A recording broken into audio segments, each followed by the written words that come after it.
no one, like, it kind of spread all over the place all at once, so no one really knows how it originated, but it was an H1N1 virus. And kind of like they also mentioned in their project, Spain was the first country to really cover it on the media. And so other European countries didn't really know what was happening because they neglected to talk about it on like the radio in order to keep morale high after the war, which caused it to be more disastrous. And like Ahana and Cole also mentioned, the first case was reported in Kansas in March of 1918. And there were also 3 waves of the disease. So it spread a lot by soldiers who lived in close quarters and who continued to like travel to different areas of the country. And carriers on trade routes and shipping lines were also responsible for having it spread. And like they also mentioned, some cities weren't really responded too late. So there were lots of parades and public gatherings that continued in cities like Philadelphia, which caused really high death rates and caused it to spread even quicker than it would have. Okay, so how fast did it spread? Like Sydney mentioned previously, and how Akana and Cole did previously, it was first found in March, and there was only around 100 cases. But they found that it later quintupled a week later, so that's 5 times. So they found 500 cases a week later. And common cases and symptoms were organ failure and pneumonia. And like they had stated previously, it was around people from 20 to 40, over 65, and under 5. So that is very similar to today coronavirus. Mostly people who are a little bit older, but also a little different because it doesn't really affect people that are under or younger as much. And it did kill you within 24 hours, which is kind of concerning as well.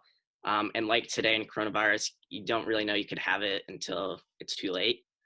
I think the most staggering fact alone is that 195,000 people died in October alone, 195,000 Americans. So that's a lot greater than the coronavirus today, because that's a lot more than the whole world combined right now. And in Chicago, there was 1,200 new cases a day. So that's pretty incredible as well. And there was a problem with nursing and medical people because all of them were at war. So the U.S. had to pass a $1 million budget to help recruit doctors and medical nurses and all that to kind of help out. And just like today, the immune system has trouble recognizing and attacking the virus in time.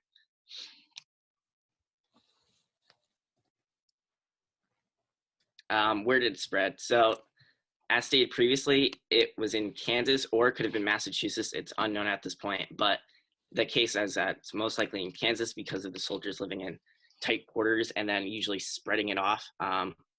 I think it said that around 6,000 soldiers a day would leave, and that's trouble because they didn't know that they could have the flu, and then they could just move it off to other people in other cities. That's kind of how it spread.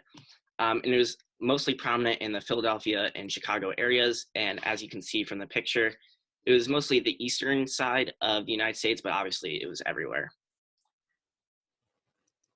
So kind of like Ahana and Cole mentioned, there are an estimated 500 million people who were infected worldwide, and 40 to 50 million people died, which is like 1/3 of the world's population. And around 675,000 Americans died. And I found it kind of like put me into place knowing that more Americans died due to the influenza than fighting in World War I, which is kind of a shocking statistic if you kind of think about it. And then here's just kind of another map where you can see how it spread worldwide, not just in the States. So you can kind of see like the different areas that it affected and that kind of thing.